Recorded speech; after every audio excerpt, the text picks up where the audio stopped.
皆さんこんにちは。無料オンラインプログラム引き寄せの真実第2話をご覧いただきありがとうございます。今日も人間行動学のスペシャリスト、世界的権威であるドクター・ディマティーニをお呼びしております。Hello, Dr. Dimartini. Hello. Thank you for joining us today Thank again. 前回の動画ではドクター・ディマティーニに引き寄せの真実についてお話しいただきました。その具体的なメソッドについて本日はお伺いしていきたいと思います。前回の動画でお話しいただいた中にはセミナーに行ったりだとか何かアファメーションとか瞑想とかいろんなものを試したけれどもうまくいかないなという人たちが何がうまくいかないのかということについてお話をいただきました。もしご覧になってない方、第1話の方ぜひご覧になってみてください。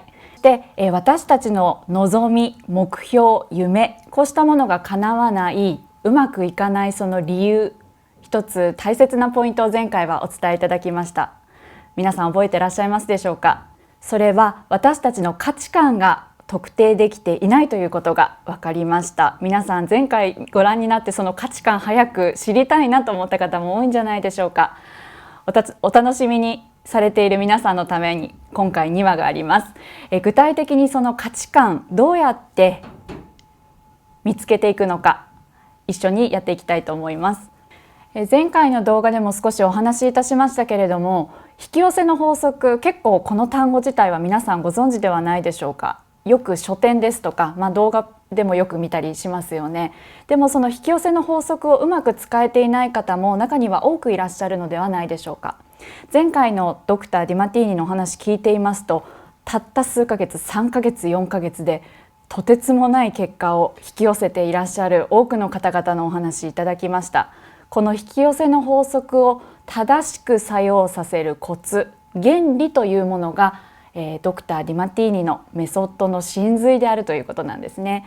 では今日はそのドクター・ディマティーニのメソッド、実際にお伺いしてみたいと思います。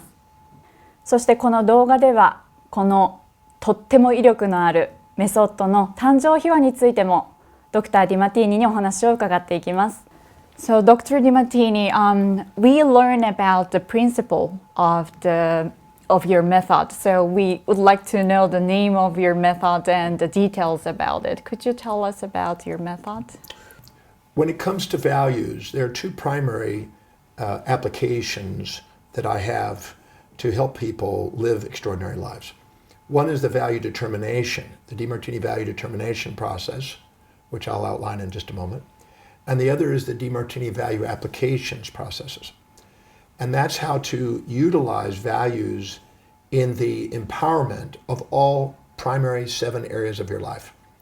To how to use it with education to maximize your learning, to how to do it in your business to maximize engagement, to how to deal with in your finances to maximize your financial freedom, in your relationship to maximize your communication and your love and intimacy, to maximize it in social causes, to be able to maximize your leadership, your physical health and well-being, to maximize your vitality and well-being, and in your spiritual quest, to maximize your inspired mission.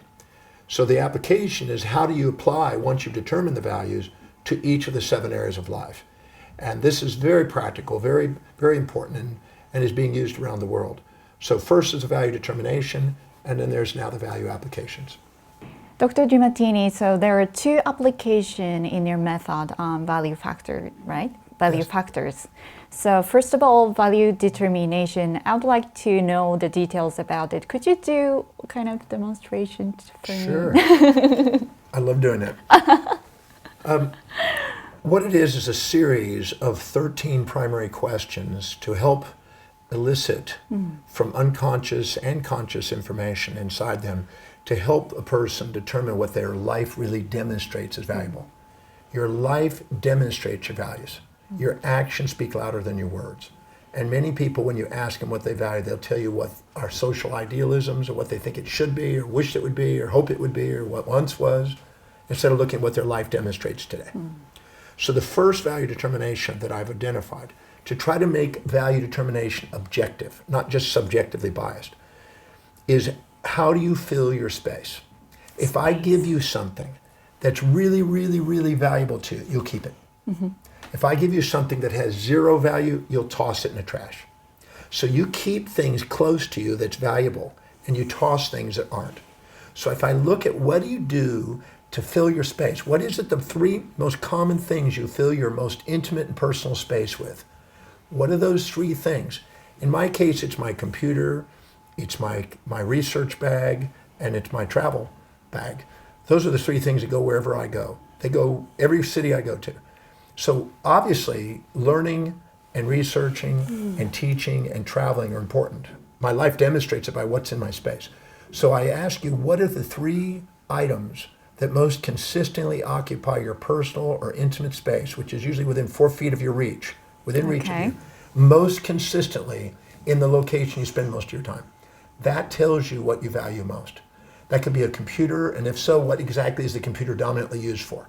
It could be your cell phone. What's the dominant use of that? It could be children if your highest value is children. It could be cats if it's cats. It could be technology.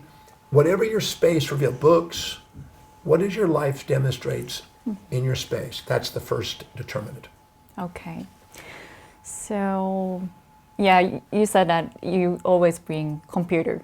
I always bring devices, computer, iPad, smartphone, but within these three, I always bring my smartphone. Even I go to bed, I put my smartphone next to me. Okay, so one of the items would be your smartphone. Now, of all the applications and uses of it, what would be the dominant use of that smartphone? Social networking service. Social connections. Yeah. So then what we would put on there is iPhone, and we put in parentheses, socially interaction, social communication. Because that's really important to you. You keep in touch with people, and you don't want to disconnect. Then I look at what's the second most important item in your space that you have around you, your iPad. Yeah. And again, the most dominant use of your iPad, what would that be used for? Although iPhone and iPad, they're very similar, I use iPad to type, write things. So I have my blog, so I write about what I have done today and also what I think about. So this is like a journal for you. Yeah, journal. And it's your way of keeping in contact with all the people that are important to you. So this is sort of also a social interaction because you're using it predominantly for that. Yeah. Is some for family or is it mainly social interaction? People that you know and people you care about? Actually both, but I can tell that over 50%, let's say maybe 70% is to my social network? Yeah, social network. So even though you have a second item, which is the iPad, like the iPhone, the smartphone, you still are using it for social interaction. Yes. So from just this little bit of evidence already, we have a very high degree that social interaction and social communication in people is very valuable to you. Yeah. What's the third item that stands out in your space? Most consistently within grasp of where you are most of the time? People. Okay. So would you say that no matter what you're doing throughout the day, you're usually interacting with people and they're close to you? Yeah, and when I have people, it doesn't matter, family, friends, or whatever. I always try to be with somebody. So throughout the day, you spend most of your time and day interacting with people? Yeah. Either by iPhone, the iPad, or live interactions? When I'm alone, I use my time typing or, sharing messages with people. And then when you're not, you're right with people. Yes. So would you agree that all three of those items would indicate that you have a very high value on social interaction, social influence, and social communication, that's true. And listening to people? Yeah. Okay, so we would write those three items down. We'd write down what they represent. We would store that. That's the first value determination. Okay. The second one is how do you fill your time? You have 24 hours in a day. You're sleeping 4, 5, 6, 7, or 8 hours a day. The rest of the time you're awake. In those waking hours, if we look carefully and objectively about how you spend your time, the dominant use of your time is spent doing what? So, can I include time in the workplace? Sure. Okay. If you're at work, then that's obviously there's something at work that's valuable to you. In this case, it may be interaction with people. Yeah, I always, most of the time, in a workplace, I email to somebody. So the dominant use of your time throughout the day, while you're working even, or when you're not working, most of your day is somehow telecommunicating with somebody else, either by typing or communicating on the phone. But typing. Emails and messages through SMS. So out of the whole day that you're awake, that's the dominant thing you'll spend your day doing? Yeah, I can tell it. So can you see that repeated pattern of social interaction is surfacing again? Great. And the second most use of your time? I can tell you that before sending messages, even it's through emails or SMS, I always try to organize my ideas. Yeah. And are these ideas for your own personal objectives, like setting goals, achievement, or are they ideas that are going to be what you're going to do with people again? The influence you're going to have on people, the interaction you're going to have with people? Actually, it's both, to influence people and also, I can tell that, to influence people. Even for my clients, I try to... So you're thinking about how you can be of service to people and how you can help them in achieving what they want. But at the same time, it's still helping people. It's interacting with social. Yes. But this case, the first one is social interaction. The second one is social contribution. Yeah. So would that be second most use of your time? Yeah. Social interaction, social contribution. Yes. Thinking about how you can help them and giving them insights and ways of getting what they want. Yes. And the third most use of your time? Reading. Okay. Not books. And out of all the reading that you do, what's the common thread to the reading? What's the dominant focus of your reading? Most consistent topic you read? I try to understand what people are interested in. So you're trying to find out what the world is asking for and searching for, so you can make contributions to assist it. Yeah. So we've just done 2 value determinants right now. How do you fill your space and how you spend your time? Can you see that social interaction, social contribution, and learning of what the world is needing and what you can do to solve it, as social contribution, coaching, helping people, can you see that that's surfacing in just the first 2 value determinants? And we've got still 11 more to go. Yeah. There's a pattern there that's developing. Yeah. This is what you look for in DeMartini's value determination. You're looking for the pattern that repeats itself most dominantly. Now let's just quickly go to the next one. Out of all the things that energize you and that wake you up and make you feel alive, and when you're doing these actions, you have more energy at the end of the day than when you started. What's the dominant action that you do that energizes you and brings energy into your life? But in your situation, some of the things that you actually are striving for is matching what your highest value are. That's why you'll achieve. That's a great sign. But for those individuals that may not be as clear and as congruent as Maki is in this case, I can just run through some of the value determination questions so you can be thinking about this, because we've just done how you fill your space and how you spend your time. But the third one is, where are you energized the most? What are you doing that energizes you the most? And what are the 3 things that energize you the most and have more energy at the end of the day when you do these things, these actions, than when you don't? And the next one is where you spend most of your money, second most of your money, and third most of your money. Just look at your disbursements. It'll tell you. Not what you wish it would be, but what your life demonstrates. And then you look at where you're most organized, ordered in your life. Because things that are high in your value bring order and organization to, and things that are low in your values, you don't.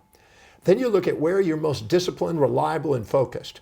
You're automatically, spontaneously disciplined and reliable to do what's most important to you. But you procrastinate, hesitate, and frustrate, and don't get around to things that aren't. And what's low on your value. Then I look at, what do you think about? What do you visualize? And what do you internally talk to yourself about most in your life, about how you would love your life to be, that shows evidence coming true? It has to be the things you think, visualize, and affirm about how you would love your life that shows evidence. If there's no evidence, don't write it down. I'm not looking for negative self-talk, negative self-feeling, negative self-vision. I'm looking for what it is you think about, visualize, and affirm that's coming true, that's actually things that you would really love to have come true. The next one is, what do you converse with other people about? When you walk into a social setting, what do you ask them? Some people come in and ask you, how's your golf game? How's your business? How's your health? How are your kids? That tells you what they value. What do you bring the conversation to? And if you get to talk about it, you'll talk all night about it. And you'll be energized by talking about it. Whatever's high in your value, you love talking about. The next one is, what inspires you? What is it that brings tears of inspiration to your eyes, chills up your spine, makes you think of something that's incredible? In my case, it's about studying, and it's about teaching, and it's about meeting amazing people. But what is it that you are inspired by? What's common to the things that inspire you? Find out the top three. Again, I'm looking for the top three answers to each of these value determinants. Because if we do, we summarize them, we'll see this pattern showing up. The next one is, what is it that you have as goals that are most consistent, persistent in your life, that you never give up on, and you achieve them, and there's evidence of that. Because people have many fantasies in their life, and they burn out on them, and they don't do it. That's not what I'm asking for. I'm looking for the goals that you actually go all the way through and to completion on. The ones that are showing evidence, even if they're maybe not completed yet, but they're definitely on the way to doing it. Those top three goals that are most persistent in your life, that's what counts. And the last one is, what do you want to study, read about, learn about, listening to, watch on YouTube's about? You're drawn to learn, because whatever is highest on your value, you want to learn. You spontaneously love to learn. And that's the thing that tells you what you value most. Now, after you go through all 13 value determinations, you answer 3 answers for each one of those, and you have 39 answers. You go through those answers and look at the very top one and count all the way down through anywhere where the same answers or synonyms show up. Anytime you get the same or synonym answer or some close answer that basically means the same thing, you count them up, total them out, put the total at the bottom next to what that is. And then you go and then you cross them out. Then you go to the next thing that's on the list, and you count up how many times that shows up, crossing them out, putting a total. And you go through until all 39 are accounted for.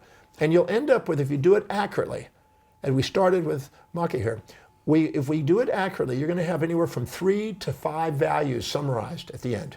And the one that showed up most frequent is your highest value. Your life identifies by it. You identify your life by it. Your inspiration is that way. That's where you learn the most. That's where you're driven the most. That's where you're spontaneously inspired. Finding that out is one of the most significant things you can do in your life if you want to achieve greatness in your life. If you want to give yourself permission to do something amazing, it's starting there. Out of all the things I've studied in 46 years on mastering your life, that's the number one thing to start with, because many people are going after fantasies, trying to be somebody they're not, living in the shadows of other people, instead of standing on the shoulders of giants. If you want to stand on the shoulders of giants, start where you're a giant, which is identifying what your highest value is. That's an expression of your purpose. That's where you're most effective and efficient. That's when you activate the blood and glucose into your executive center of your brain. That's when you achieve your greatness. So finding that out, and why I put the determination process for that purpose, is now hopefully self-evident. And I know that if you apply that, your life can change, and the trajectory of your life can build momentum instead of feeling like you're beating yourself up all your life. You deserve to have an amazing life, not a mediocrity. Okay, Dr. DiMartini, it's kind of surprising that, no, not surprising. I'm now aware that I spend so much time, energy, money on social things like social leadership, social recognition, contribution. So I have an issue that I cannot build wealth, because I spend too much money on traveling, meeting people, so. Well, I tell people that the hierarchy of one's values dictates their destiny. And the hierarchy of one's values dictates their financial destiny. Yeah. So tell me what your values are, and I'll tell you where you're going to put your money. So you would, with your value system, from what we just did a bit of determining on, you would spend most of your money on the social contribution, recognition, and, like you say, travel. That's not bad and good. There's not a moral issue. It's just a matter of recognizing it. Now you have a number of choices. You can set goals that match your values and be grateful for that, and don't have a fantasy about, I'm going to be wealthy. Or you can shift your values in a way where you could actually build wealth with your social recognition, contribution, and leadership. That could be turned into a great wealth builder. So if we have two choices, either go and do what you really love by your values, set real goals that match it, and don't put false expectations on you to excel at something that's not highest on your values, or shift your values. You can set goals that match values, or you can shift values to match goals. Either of those are options in that situation. But to expect yourself to financially become very valuable when you have a higher value on spending your money on travel and on other things, then you're going to bang your head against the wall wondering, why is it I'm not getting ahead financially? But you could, but we'd have to shift the values. That's one of the value applications that I address, because that's important to either go and do what you love or love what you do. One of the two. Either go and do what you love through delegating or love what you do through linking. That's what I say. So I'd like to be successful in financial wealth. So how can we do using that value? Well, if first thing I do is if I go through and do the value determination and find out where wealth is. Now, sometimes I have to go to 4 answers, not just 3, to find wealth on the list, because some people do not have it on the top 5 values. Maybe me. It's possible. So if that's not, I may do 4 answers, and then I may have 5 to 7 answers as values. I keep going until I find out where wealth building is. It could be number 6, 7, 8, 5, whatever it may be. The lower it is, the lower the probability of being financially well-being. Only 1% make financial independence.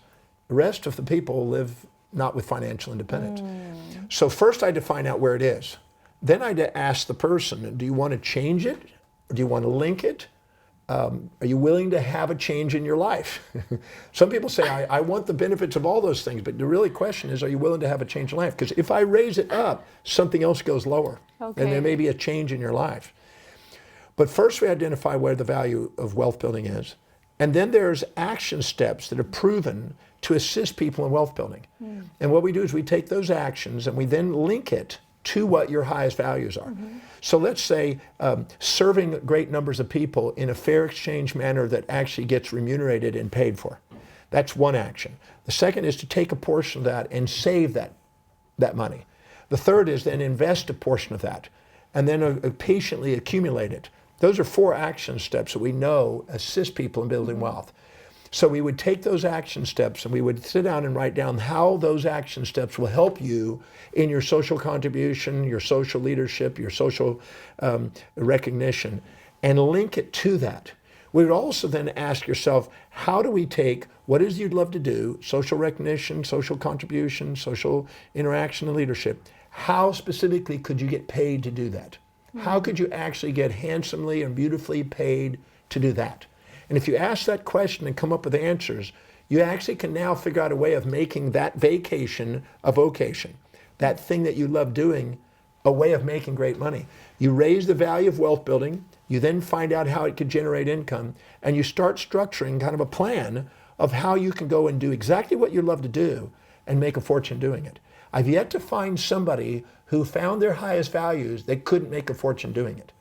Every single set of values has the power to do that, but there has to be a linking of wealth building to it, and there has to be a question, how do I serve people with that you love doing in a way that generates an income? Because there has to be fair exchange, or otherwise you don't have a sustainable income. Those 2 things are in place, and you can change your financial destiny. I had a dream to travel the world. I asked, how do I get handsomely paid to do that? I found a way of doing it. So the quality of your life is based on the quality of the questions you ask. And the value applications is that, the set of questions that allow you to go and do what you really love to do, and linking things that are important also to you to it, so you can get the 2 together. Anytime 2 things are close together on the values, they help each other. Anytime they're far away from on the value list, they hinder each other. Okay. I understand the principles and how we can change the hierarchy of values, but still my value to build wealth should be very low. Starting out. Yes, starting out. So how can we change So we have it? to ask, how specifically, by you going out and leading people and influencing people and contributing to people and getting recognized with people, how could you enter generating income serving people doing that? That's the question you'd be asking. you did value application for my financial success. So what about other cases? For example, we have some areas like a spiritual, social, and health, family, or something like that. And How would I apply it to the areas? Yeah, other areas. Okay, I'll go around the 7 primary areas of life that people want to empower and address it. Because I was interested since I was 18 on helping people master their life. And I define mastery of life as the mastery of all 7 areas. When you're looking for a male out there, your soulmate or whatever, you're looking for somebody that's good looking, that's healthy, that's fit. You're looking for somebody that's intelligent, that's not a dumb. You're looking for somebody that's ambitious. You're looking for somebody that's resourceful. You're looking for somebody that wants to be with you. You're looking for somebody that is socially savvy and connected. You're looking for somebody that's also inspired. So how do we empower all of them? Because any area of our life we're not empowered in, somebody else will overpower us, and we'll be defeated in that respect. So I asked, how do I do that? And I've been working on this for many years. Everybody spontaneously wants to awaken in their mind and learn whatever they value most. So the child that's labeled attention deficit at school can sit in front of a video game for 8 hours and focus and be present. And they don't have that attention deficit there. They have it only at school because they're not inspired by the classes at school, but they're inspired by the video games. So everybody loves to learn whatever is highest on their value spontaneously. So one of the great questions in life is, whatever I'm studying, whatever topic I need to learn, whatever I want to learn at work or at home or in school, how specifically is it helping me fulfill what's highest on my value? I just got to speaking at a school in Chicago just a couple days ago. And I helped these young kids that were doing it and showed them how to link the classes they were taking to what they valued most, which was dancing and singing and social and football and basketball and different things that they were interested in. And once they could see how the classes they were taking were going to help them get what they want, they were engaged and wanted to learn it. We spontaneously want to learn what we value most. If we can't see how the classes or the knowledge that we must learn is helping us get to do what we really love to do, it'll be a must learn instead of a love to learn. But once you do that, our brain is audiographic, photographic, it brings in information, absorbs information, retains information, and applies information. So how specifically is the information you're about to study or learn helping you fulfill what you value most? That's the most significant question in maximizing learning and waking up genius. Now when it comes to business, the same thing occurs. A person never goes to work for the sake of a company. They go to work to fulfill what they value most. And if they can't see how the job duties or the mission of the company is helping them get what they want, they're not really engaged. They're going to a job for security, and they're going to be disengaged, and they're going to want to escape, and they're going to be watching on YouTube, sneaking those. They're going to be taking tea and coffee and stimulants to get away, taking breaks, wanting vacations, and wanting bonuses because they're not inspired.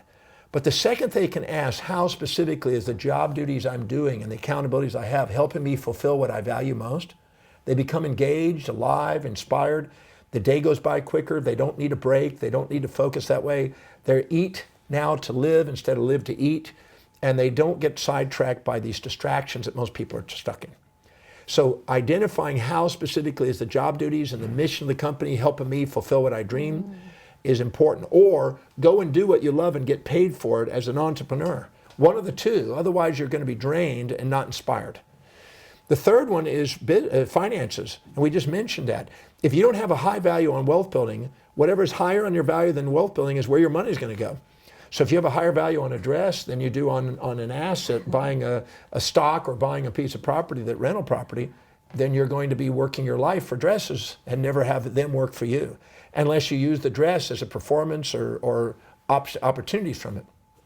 A person that really values wealth building makes sure that they don't put their money into anything that doesn't go up in value. And the person that is basically not having a value in wealth building always buys things that go down in value. So that's the thing. So you want to ask, what are the actions that actually lead to wealth? And let's link them higher on the value list by asking how doing those is going to help you in your life and help you fulfill what is currently highest on your value. When you do, you'll notice that you see opportunities, take advantage of opportunities, and actually take actions that build wealth. In relationship, everybody wants to be loved and appreciated for who they are. And who they are is an expression of their highest values. That's their identity. So if I can't see how what you're dedicated to is serving me, I'm going to want to change you and fix you. And if you can't see what I'm dedicated to serving you, you're going to want to change and fix me. If we're both wanting to change and fix each other, we're having dialogues where I'm speaking, you're not listening, you're thinking about what you want to say next. And then when you're speaking, I'm not listening, I'm thinking what I want to say. And we're not having a dialogue and communicating and appreciating each other. So until we can see how each other's highest values help each other, we're going to hinder each other. And then we're going to create all this drama. And we're going to end up trying to fix people instead of love people. And people want to be loved and appreciated for who they are. And so that's why a lot of people have affairs and flings and stuff, because they don't feel that they're being fulfilled or appreciated as they are. And that's what people want. When it comes to social, the second you live congruently by your highest values and you're willing to tackle challenges that inspire you, you wake up your natural born leader. And you want to go and make a difference in the world and serve people. You have that in you. You have a high value on leadership. You have a high value on social contribution and recognition. That's perfect for leadership. You'd be a great leader in that area. Right now, we may want to raise values of wealth building, but we would definitely want to honor the idea that you'd want to be a leader. But if you live congruently, you wake up your leader, because you're exemplifying what every human being really desires to do, to delegate lower priority things and get on with the higher priority things. This is the mastery of leadership.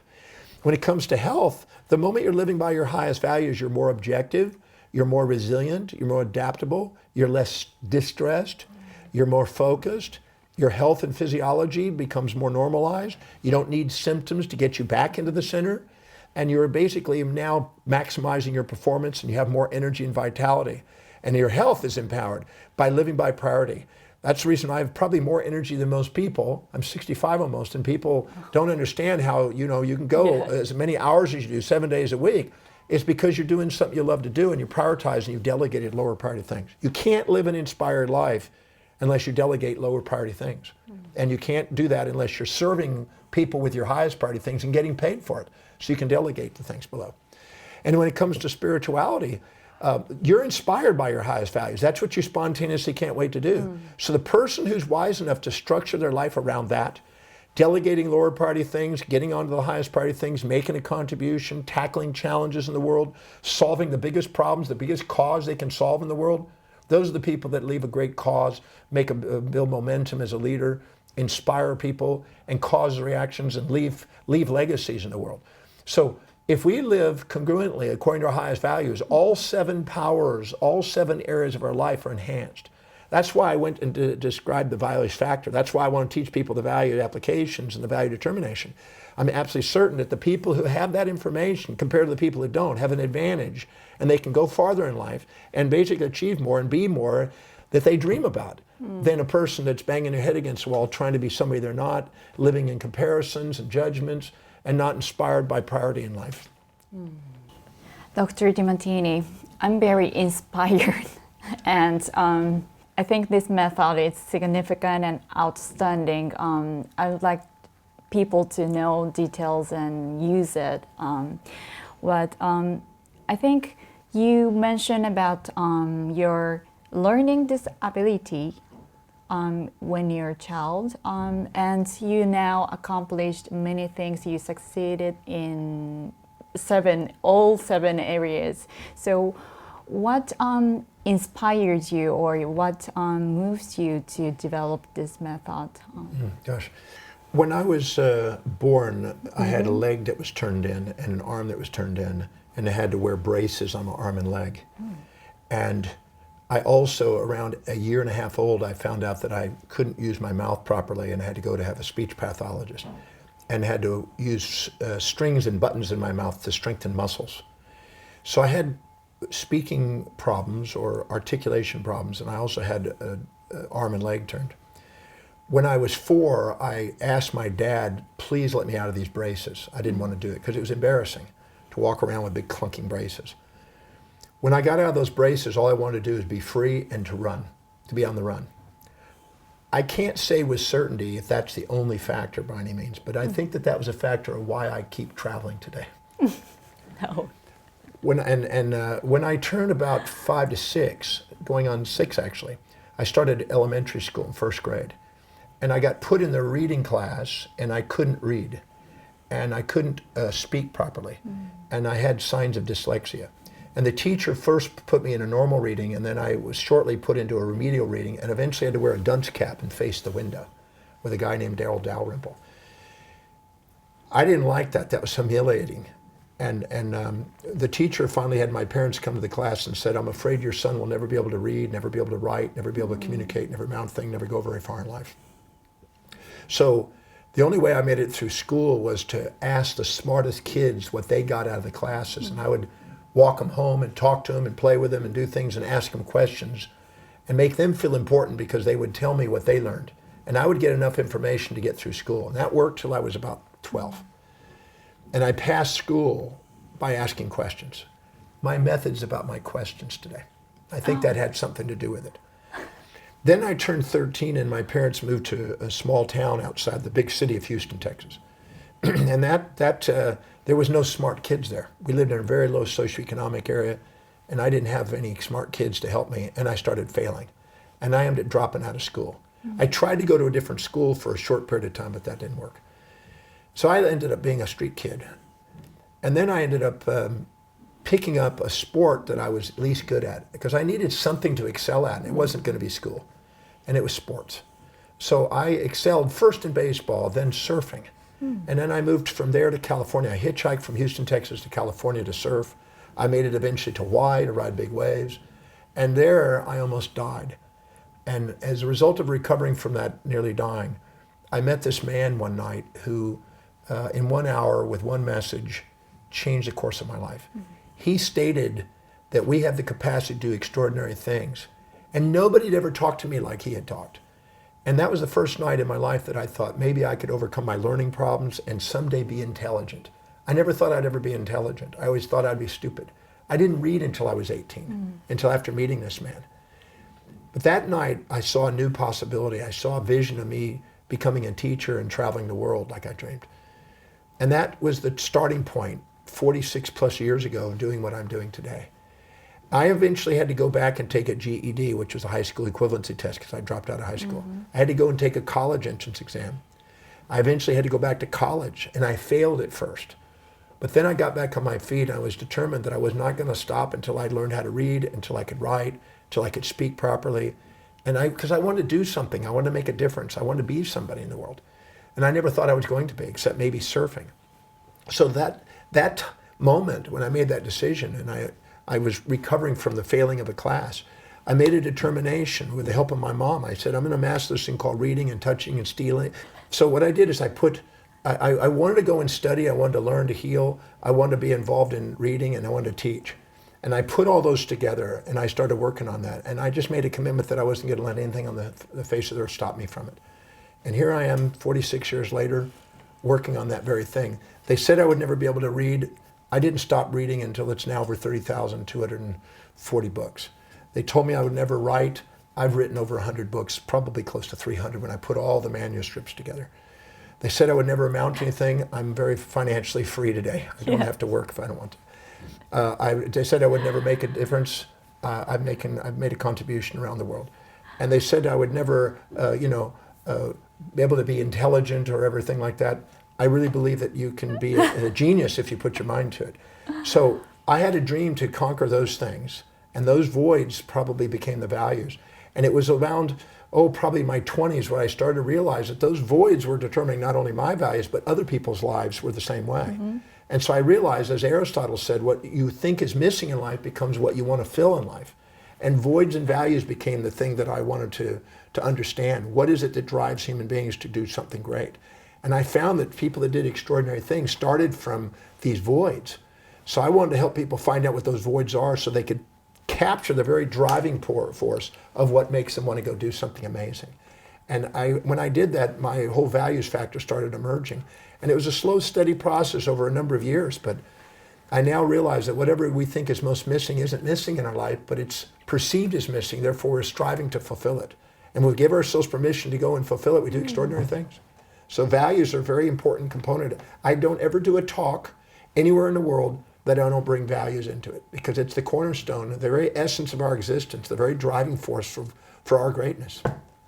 では実際にドクター・ディマティーニのメソッド2つ、バリューファクターズの真髄ともいえる2つのメソッドですね。1つはバリューディタミネーションというもの、価値観を特定するものについて、デモンストレーションを受けさせていただきました。そしてその後に私がちょっとお金のところですね。こちらあんまり今は価値観の優先順位が低いかなと思われるところをどのようにして上げていったらいいかというバリューアプリケーションのところも少しアドバイスといただきながら時間を過ごしておりますけれども、涙が止まらないという自分に何が起こったのやらという感じなんですけれども、バリューディタミネーションとバリューアプリケーション実際にデモンストレーションもしていただきながら、深掘りしてきたんですけれども、実際にこの短時間ですね、短時間で本来であれば13の質問すべてを、やって、そしてまた、時間をかけてそれをまた、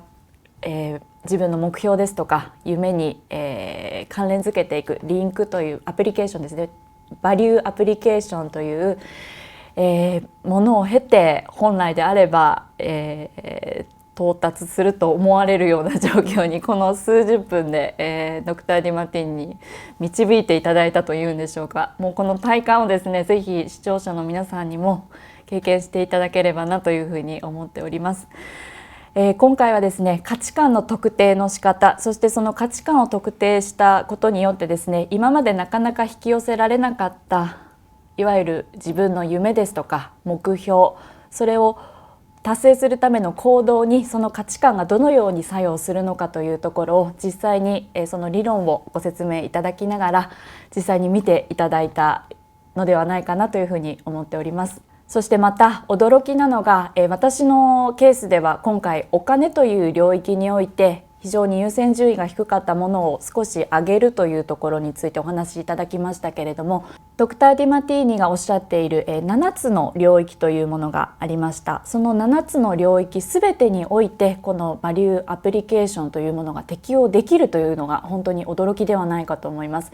通常であればその価値観だけに特化すればなんとなく成功できそうなものですけれども、ドクター・ディマティーニがおっしゃっていたのは人生すべてをマスターしていくにはその領域にバランスというものが必要で、その全てを充実させていくことができるというのがこのメソッドの素晴らしさになってます。その7つの領域に作用させていく具体的なやり方、皆さん今回の動画でお分かりいただけたのではないかと思っております。ではここまで2回にわたって皆様にご覧いただきましたけれども、引き寄せの真実ともいえるべきこの価値観についてすでに多くの皆様からご質問を頂戴しております。Dr. Dimatini, we get so many questions from the audience already. ということで次回はですね、この皆様からいただいておりますご質問に実際にドクター・ディマティーニにお答えいただくという動画になっております。もしまだ1回目ご覧になっていらっしゃらない方いらっしゃいましたら、ぜひ第1回目ご覧になってください。そしてきっとですね、皆様今もう視聴者の皆様からいただいている質問の中には、私もこういうことを思ってたなとか、こういうこと私にもあるなという非常に共感できるものがたくさんあると思いますので、ぜひ次回の動画楽しみにしていただければというふうに思っております。無料オンラインプログラム引き寄せの真実第2話をご覧いただきましてありがとうございました。Dr. Dimatini, thank you for joining us today. No, thank you for lovely interview. Appreciate it. Thank you for helping me help other people. That's my pleasure. Thank you. それでは次回もぜひご覧ください。ありがとうございました。